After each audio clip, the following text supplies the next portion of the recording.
There you are, Edgar. Hello. So I'd like to introduce Edgar Baum, who leads Avasta. And Edgar, we've worked together for quite some time now on the standards, and I've always enjoyed for your last few presentations because you've done multiple presentations to MASB, bringing a relevance to the standard. You're actually on the ground taking the international and the American standards and working with companies to put them into practice. So I'm very excited after, and I hope I think everyone will be actually, to go over the case study you're going to review today, and give knowledge on that side. So at this point, I'd like to, you should have the ability to share.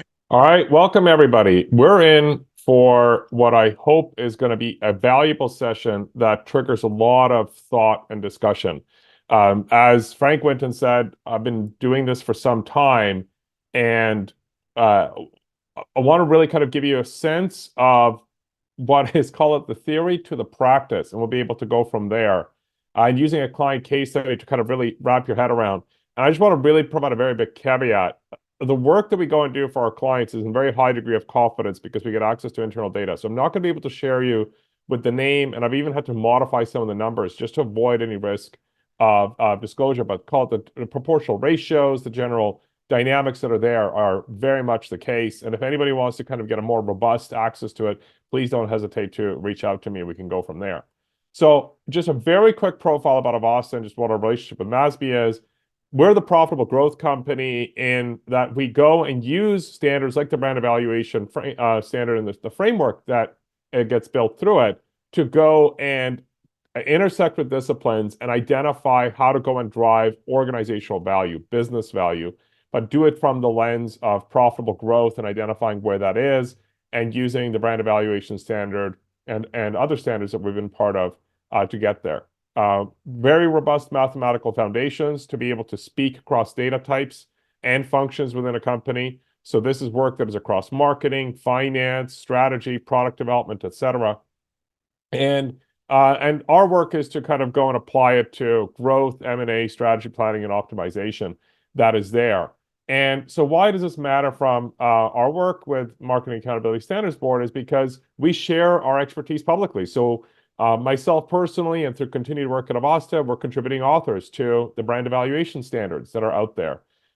We have gone and contributed the training material for Bureau Veritas' certification in using the standard, as well as to the recently published American Standard for Intellectual Capital in the Boardroom, which is how to measure future drivers of value and risk for an organization and be able to go and make more effective decisions.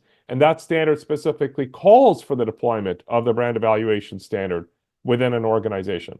And then also being a course developer and content contributor to the Finance and Brand Management course at the University of Toronto and to multiple MBA programs around North America. So hopefully that just kind of gives you a sense of where we're coming from. So we're at this intersection of like standards developments, academics, and commercial deployment with our clients.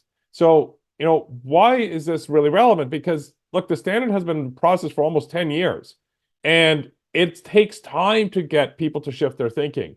So earlier this year, Adweek went and amplified the launch of our standard of our index last year, where we actually went and deployed the ISO brand evaluation standard to go and understand where does demand come from. Can you use brand as the currency to measure demand?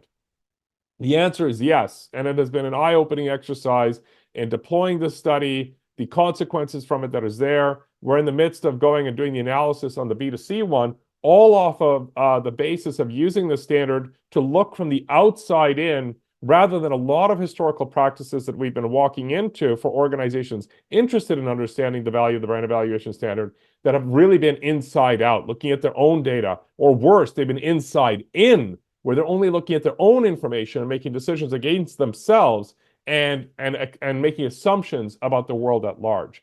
So I'm going to give a very quick primer on the brand evaluation standard for those of you who don't know what it is and why you should care or why not. So it's a framework to behaviorally and financially evaluate the relationship between how a brand is defined, developed, and deployed. And what's critical about it is that the whole reason why the standard emerged is that we had a lot of valuation, estimating like, oh, this brand is worth 500 million, this brand is worth 26 billion, whatever it was. But how do you change that figure? How can you validate that it is worth that much? So the goal of all of this is to be able to kind of give you that perspective and be able to go and give you that understanding. And when it is integrated into internal company data, it is helping the companies that we're working with reconcile between target performance that they set, the potential performance of the company and the brand through the brand in the market, and actual performance, which is called like business as usual. And where it has, evolved over the past few years is that it becomes a much more robust source of data to conduct a brand valuation for a company, so that you can actually say, hey, my company's worth $10 billion. Our brand as a share of that corporate value is worth $3 billion. And here's the why. And hopefully gives you that sense. So there's major themes for today in terms of what I'm going to go and cover. And it's a perspective to consider as we're going and covering the case study and kind of the basis behind it. So top three themes. One, the cost of growth is not uniform in the market. And you're like, of course, I know that. But what I really want to convey is to what we've already heard today at MASB is that there is these generalized assumptions. People are just looking for, a basic thing that they can go and automate. And when organizations are assuming an average customer acquisition cost, it makes their growth highly inefficient within the organization.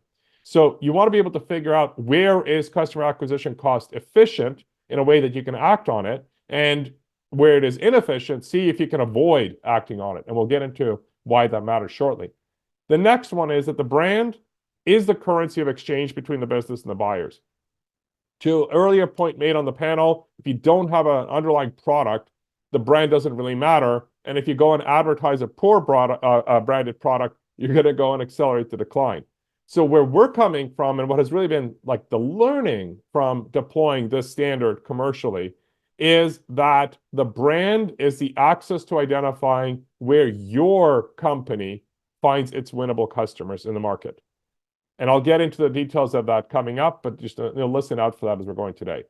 And the third theme, which is so crucial, is that historical trends fail to predict future demand.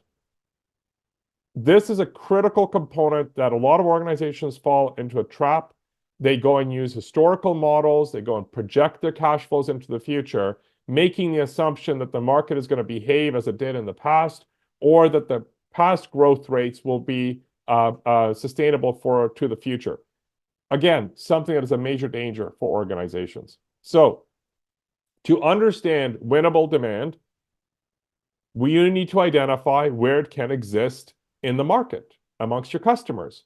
And the brand evaluation standard kind of provides those foundations. So let's just kind of dive into that for a moment. So revenue estimates don't predict the number of customers that you can go and sell to. This is one of the biggest dangers that we're going and seeing inside of a lot of organizations. So next, companies are estimating TAM based on maximum potential spend rather than realizable or realistic spend from the end customer. And lastly, there's a lot of averages being used, and assuming, the compound annual growth rate has been 10% for the past 3 years, let's assume 10% for the next 3 years. But average industry growth is your enemy. It's like the worst number that you can go and use. And it is shocking to see how many organizations have corporate strategy or marketing strategy or brand strategy documents informed by average growth rates, forgetting that at least half of the average growth rate is below the average and half of the average growth rate is above the average. If you don't know the composition or the distribution, it is a major, major business risk. So we want to also go and talk about the legacy of TAM, SAM, SOM. And these are much more kind of B2B terms. If you're more of a B2C individual, then this might be new to you. But let's just kind of walk you through it. So TAM is total addressable market. SAM is what you think you can service if you kind of maximize your footprint. And then, SOM is what you think you can kind of cater to now and win your business from. So this is where the client example kind of starts coming in. But before we get into that, I want to emphasize something that's really critical. There's no brand in TAM. So what do I mean by that? TAM provides an estimated spend in a category by the customer base, consumers or businesses that buy products or services in that category. but it doesn't explain why a purchase is made. But it looks so sexy. It sounds so sexy to go and use. Oh, we are in a $90 billion TAM category, or, AI is going to be a $3 trillion TAM category, and we're going to go and grow with it, etc. But something's missing. Where's the brand in TAM? So in most categories, the brand explains the significant majority of the why behind a purchase decision from a company.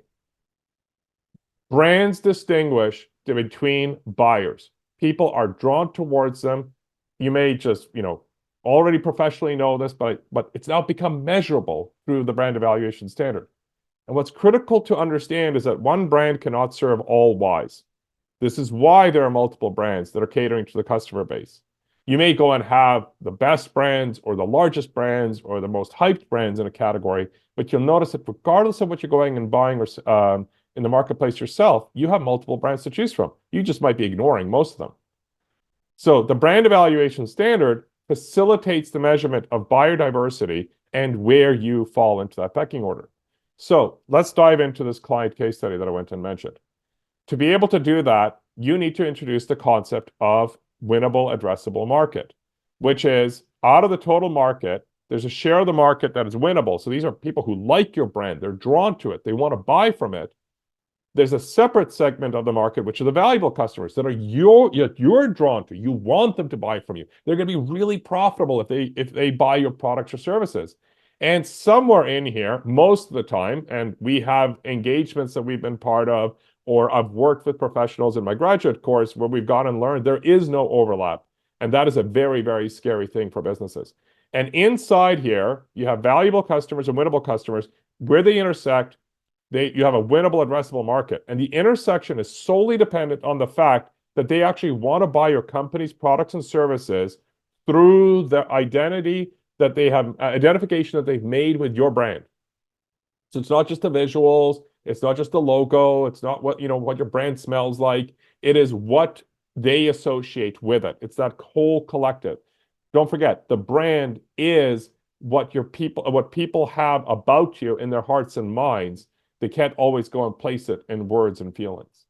So in this situation, not all winnable customers are valuable. So you're going to have people attracted to your brand that you're not going to make money on. Not all your valuable customers are winnable.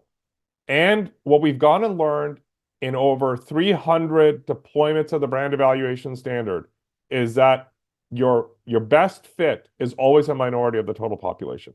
So even in giant companies that go and have very, very high distribution in the marketplace, or they have large market shares, a portion of that market share that they have is not because they won that customer that was worth pursuing. They won customers that was still efficient for them to acquire, but wasn't being pursued by them.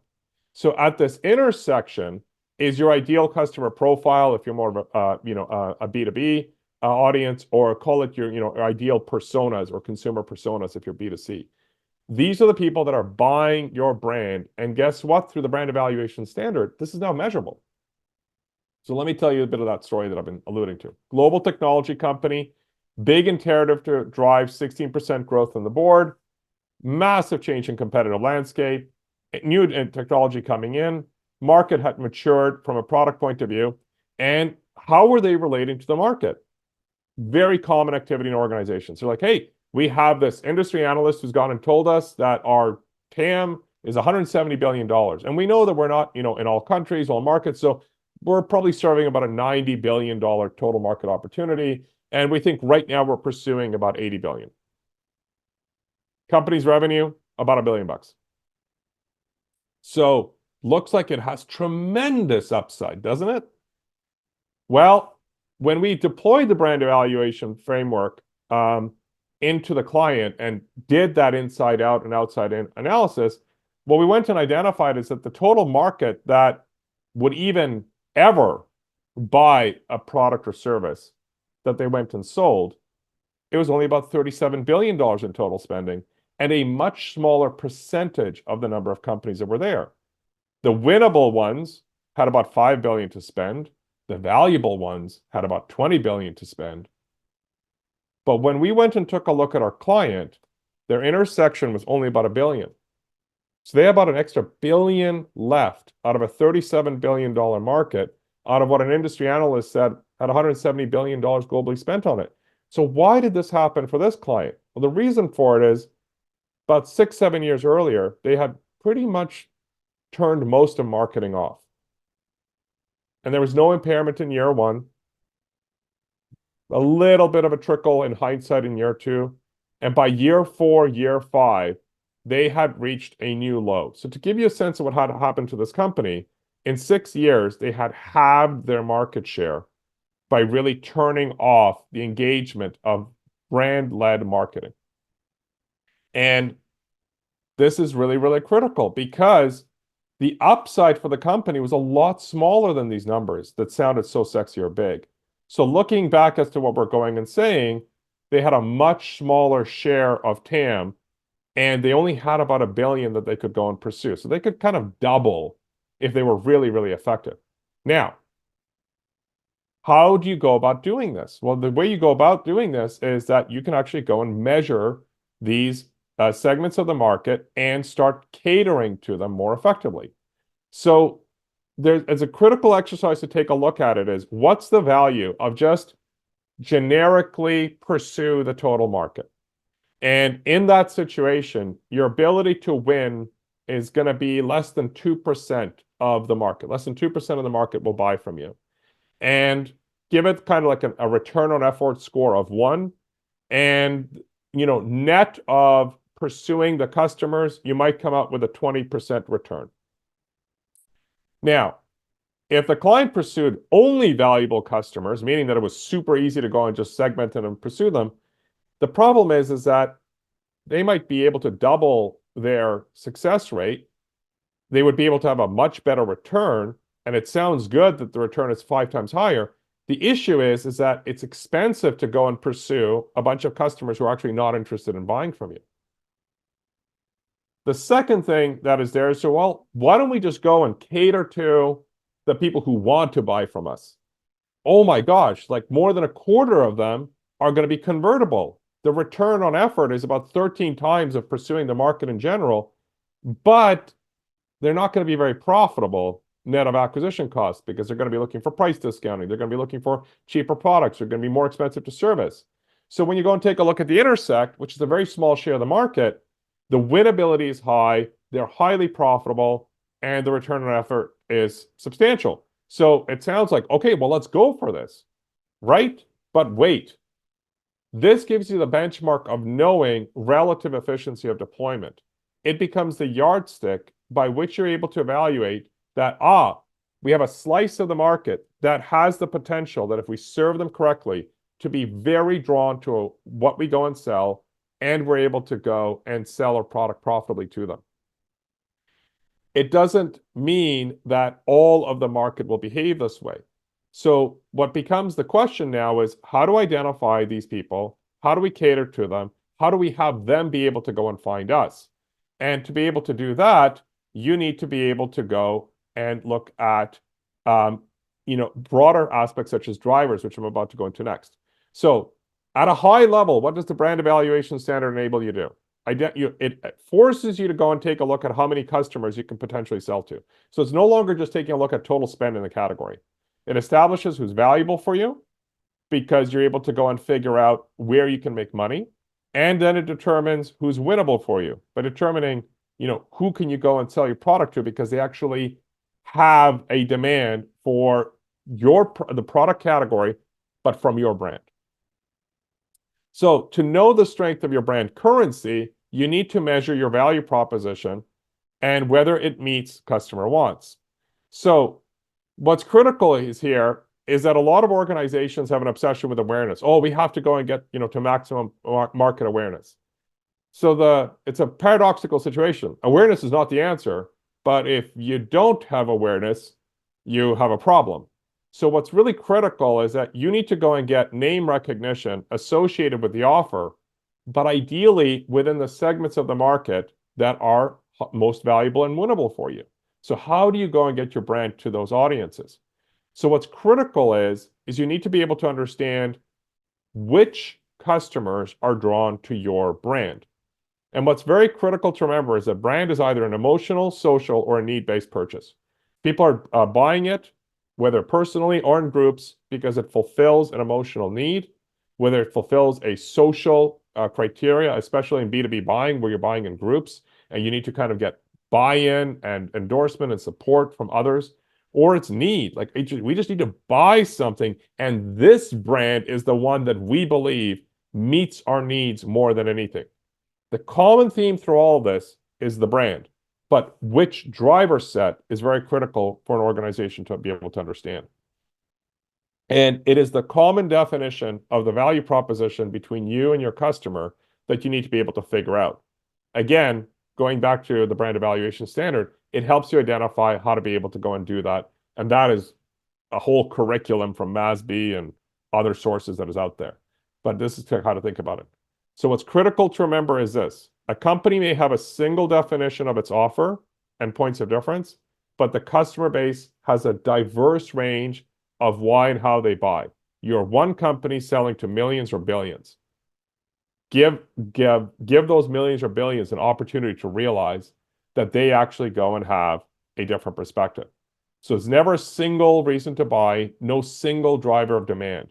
The error that we're seeing evaluating clients' work is that they go and take the tallest read, so the most significant driver, and they just hyper-focus on that, forgetting that it might represent only a few percentage points of the buying audience.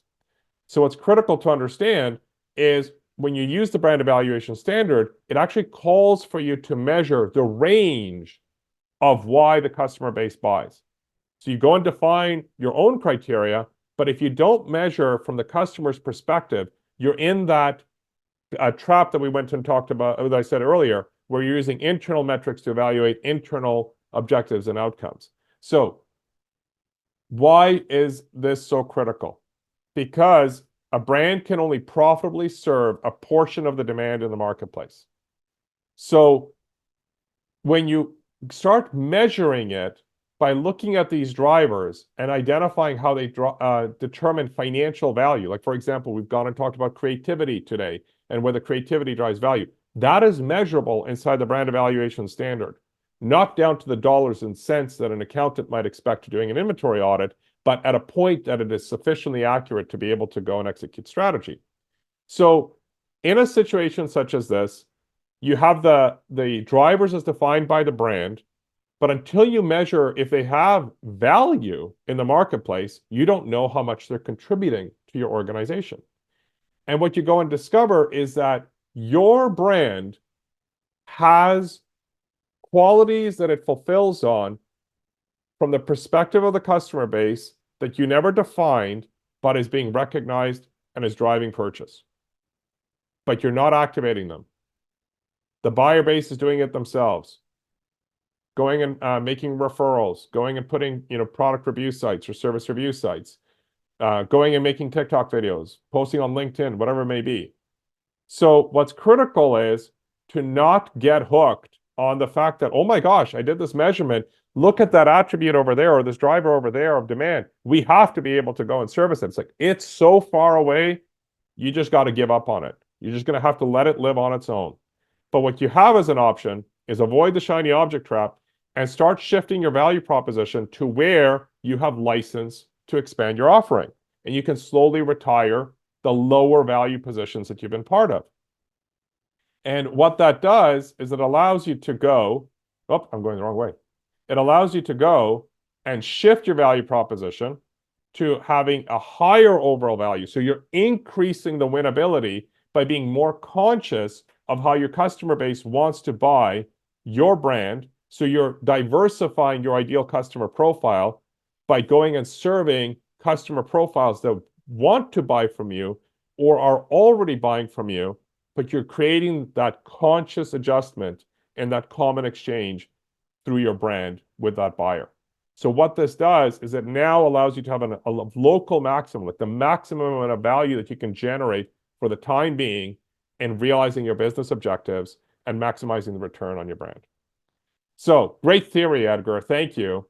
But, This is what the actual truth is inside my organization. How do I go and make it happen? So let's dive back in to what this looks like. So here's a demand driver spectrum. So what does that mean? So here's a bunch of trade-offs that is there in the marketplace and from within the organization. We can either go and sell because our clients want to make a strategic purchase, or they have a reactive purchase. They're looking for customizability, or they're looking for lifetime value of their initial purchase, whatever it may be.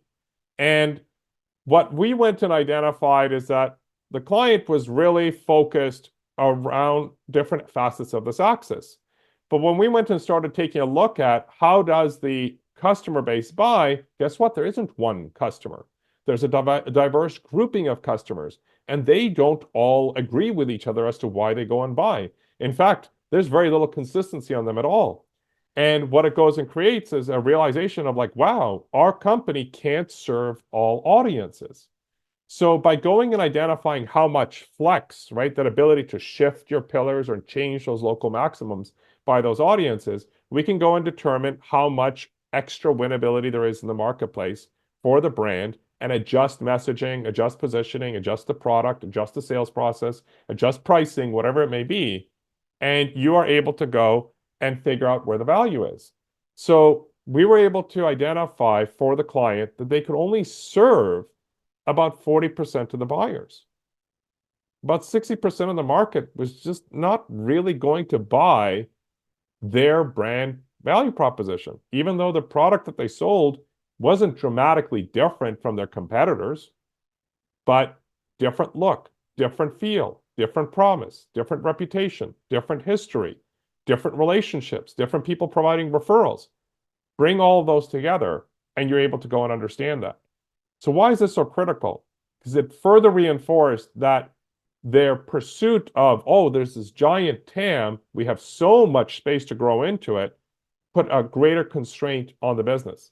Yet, it made the ability to navigate through those constraints much more effective. So lastly, what I want to kind of introduce as a concept is to identify where your brand has more value is by segmenting the market using characteristics of your customer base that is there. So many of you on this, at the summit probably are well aware of customer segmentation and things like that. But what I want to really emphasize is that this needs to be done at the senior most ranks of an organization because it has to roll up into business strategy to be able to do this well.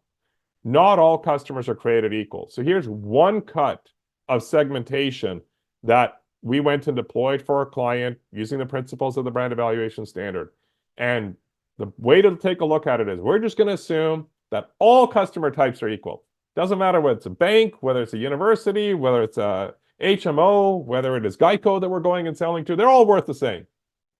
But if we go and take a look at it, in the US, the distribution of these companies is uneven.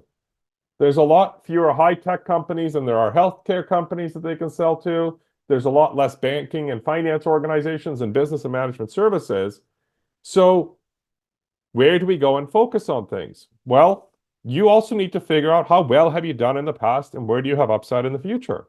So for our client, they had historically, in the decades that they've been around, done really well. So their mix historically was biased towards education institutions, manufacturing companies, and a lot of public sector and government. And what this gave rise to is, well, why are we unsuccessful? Or why have we been unsuccessful in consumer services?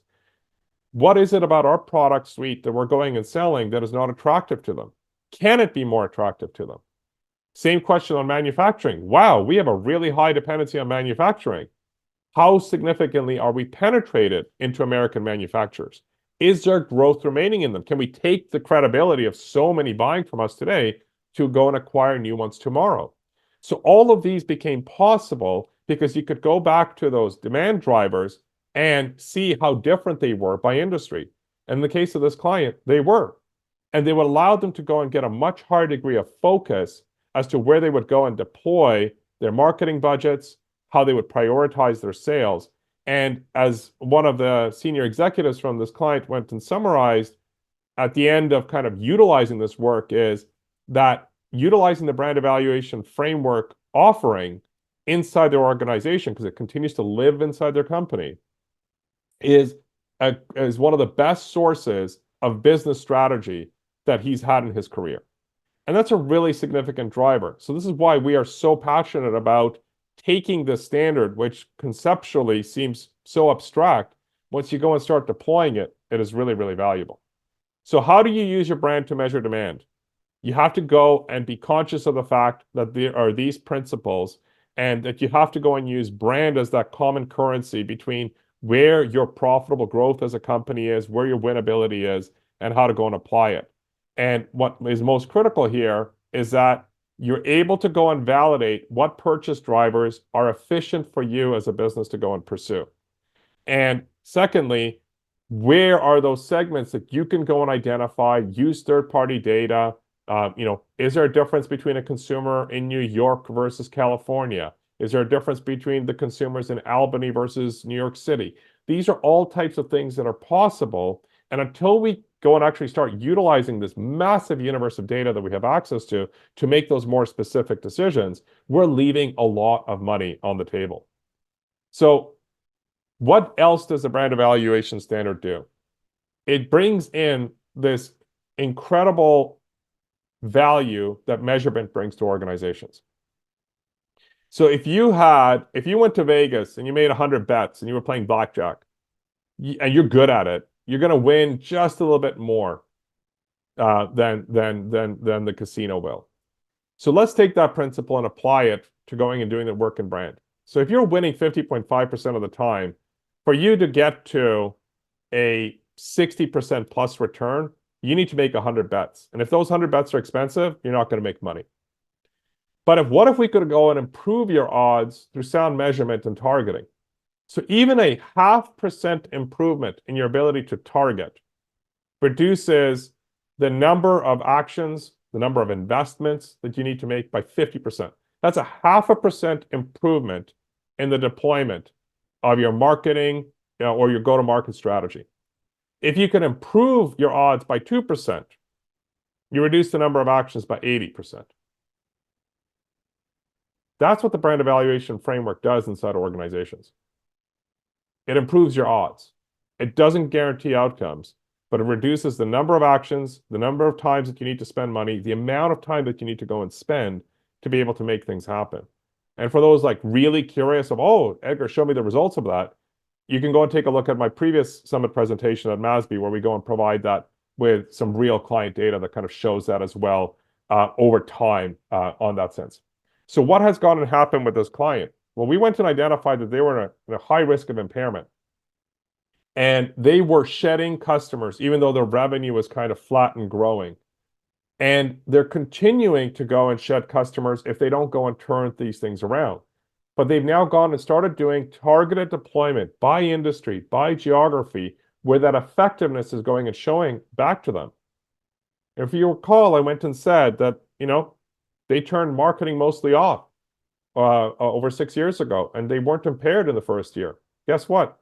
In the first year, after starting to deploy against the brand evaluation framework findings, they didn't get a dramatic improvement because the customer base doesn't go and buy stuff the day after marketing begins.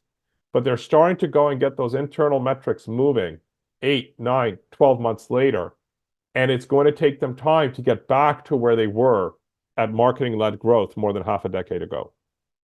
So the question that I'm going to go and pose to you is, what is it worth it to you to reduce your effort by 80%? This is why we recommend that you go and deploy the brand evaluation standard principles to be able to make it happen. And the beauty of it is that it's scalable. You can go and take it as a set of principles and how you work as an organization. You can go and deploy it at a basic level inside individual brands or products. Or you can go and take it to the level that we get to work at with our clients, which is right up to the C-suite and the board, and really reevaluate what the market potential of the company is. So there's a great quote from Sun Tzu: if you know the enemy and you know yourself, you don't need to fear the result of 100 battles. So here's kind of my take on it the other way. If you know your customer and you know your brand, you don't need to fear requesting the budget for 100 attempts. So on that note, I'm going to pass it over to questions. So feel free to pepper me or forever hold your peace. All right, Edgar. first hand up is Jim Meyer. So, Jim, please go ahead. Hi, Edgar. How are you? I'm well, sir. How are you? Yeah, very good. I'm very intrigued by the WAM concept because I've always been a skeptic of TAM. It gets thrown around a lot, especially in the investment community. And I've always thought it was a bit of hogwash, but I think you're onto something here. My question, I think you're familiar with the Bud Light situation in the Yeah. U.S. and what Frank and I have written about. And what popped into my head, and I haven't thought this through very much, is that I'll ask you this question: do you believe, to some degree, they fundamentally overestimated their brand currency? Yes. And it goes back to what I was going and saying that there's an emotional, social, or a need-based purchase that is there. When we've been doing a lot of outside-in work and just the drivers of purchase, they fundamentally kind of fall into one of those three areas. And the way the brand caters to them changes. So in the case of Bud Light, my assertion is that a lot of the purchase drivers were social. And the minute that the social became a negative, people dropped it. But the people who kind of had it from a personal point of view, like they had their own personal emotional equity tied to it, probably unconsciously, they might have kind of been like, secret drinkers of it in a paper bag or something like that. But then others who just like it's the cheapest beer and they like the taste, like that fulfills the need aspect of the brand, they continued. But I think we have an illusion in the marketplace that the brand is the one and only driver of purchase. The diversity is very broad, and most companies are not measuring the diversity of their brand drivers. Yeah, and they're also in a in an area that frankly, there are readily available substitutes. Correct. And this is why you got to go and take a look at the spectrum of brands that are competing. Where do you have a high degree of overlap? We've seen a lot of objective-oriented brand positioning inside companies where like, oh, that competitor is doing really good because of this feature or this value proposition. We need to come up with our own version of it. And all you're doing is you're throwing more expensive money at something that is already happening. So unless you have the better overall value prop and you can just nudge them out or push them out, it is a wasteful activity. And this is what this is kind of all pointing to. Yeah. Okay. Thanks, Edgar. You're welcome. Joanna, would you like to jump in? Sure. I just had a couple of points. I mean, the first thought was, that it looks like what you're really advocating is let's combine customer measurement and customer value with brand value, which makes enormous sense. So, identifying your most profitable customers, and then looking at the role of brand there. Mhm. Um, I would say that, and this goes against the grain for me to say this, right? The biggest sponsor of brands one of the biggest sponsors of brands I know, is that I think you're overestimating brand, because the reason if you look at, and you can measure this in brand valuation too, including the MASB method. If you look at the drivers of decision making, brand is one factor that is connected with the other factors, but there are many other factors. I mean, to Peter Wiedfeld, product and product features, price, many customer service, all sorts of other things. And then the third point I had was that, which you didn't mention, is that surely if you are that this approach might have implications for brand strategy as well. Because if you have identified that the customers you should be targeting with your brand are not the ones you're targeting now, you may need to change your brand to target those customers. It's not like your brand is a fixed, immutable thing. You can change it and evolve it. So I think that should probably be part of the equation. I So I don't want know. to I want to address that part, Joanna. That is absolutely a critical component. What I walked you through today is mostly around the business as usual understanding of the brand. Like that was the point in time and a trajectory into the future. There's by going and identifying that they could go and like expand their offering or fine tune their offering, that's the brand strategy element. But the purpose of the evaluation framework is to show you if that potential is there. The execution is not because of the framework. The execution is because of the organization actually acting on it.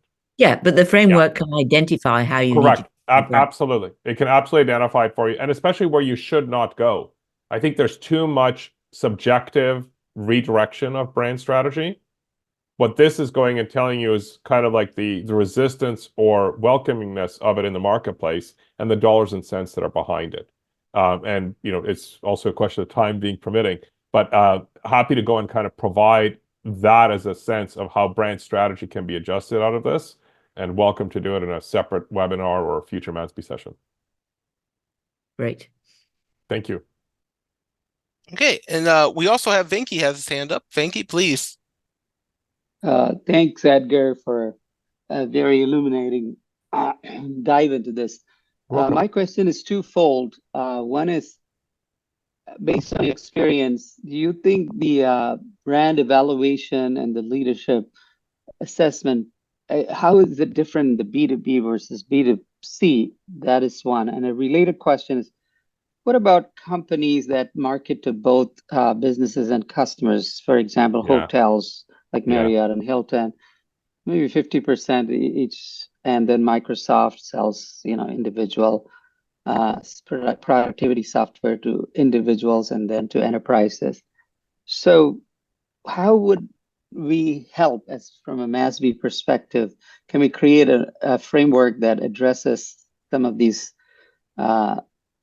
tricky challenges that these things pose? Great questions, Venki. I love what you're going and saying there. So the advantage of the brand evaluation framework and kind of deploying it with or to our clients is that it is scalable by the diversity of stakeholders. So kind of to your first point, is there, what's the difference? In B2B, you need to be conscious of the fact that people are buying as groups. There's very rare, unless the transaction is very small, that there's kind of like a personal individual choice that's in there. So you need to be able to figure that out. So the social factor of buying is so critical. Like, will it be socially acceptable for me to recommend this brand to go and buy our database software from, or to go and buy our CRM platform from, or to go and buy or professional dry cleaning services from, or something like that. So there's the role is there differently in terms of how the brand goes and plays. And I think the definition of brand is so critical here. It's not the branding that we're talking about. It's the brand as the recognition with a sufficient common definition from the marketplace, and does it match to what your company does and can fulfill on from the perspective of the customer base.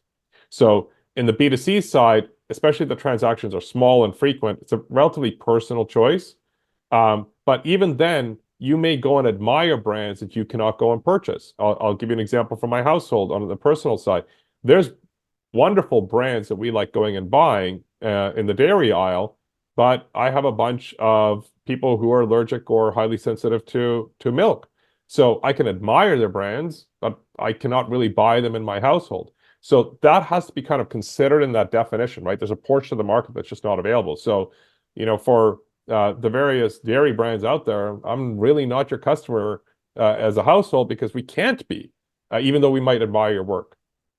To your second point that is there, how can MASB go and address this for companies that are in both? So we're actually just at the start of an engagement where it's a perfect example of that for a company that is trying to understand what the differences are. It's the same name. It's the same kind of major offering as a category, but consumers relate to it very differently. And what I can share for you is there needs to be some kind of a common group of drivers or demand drivers that are there.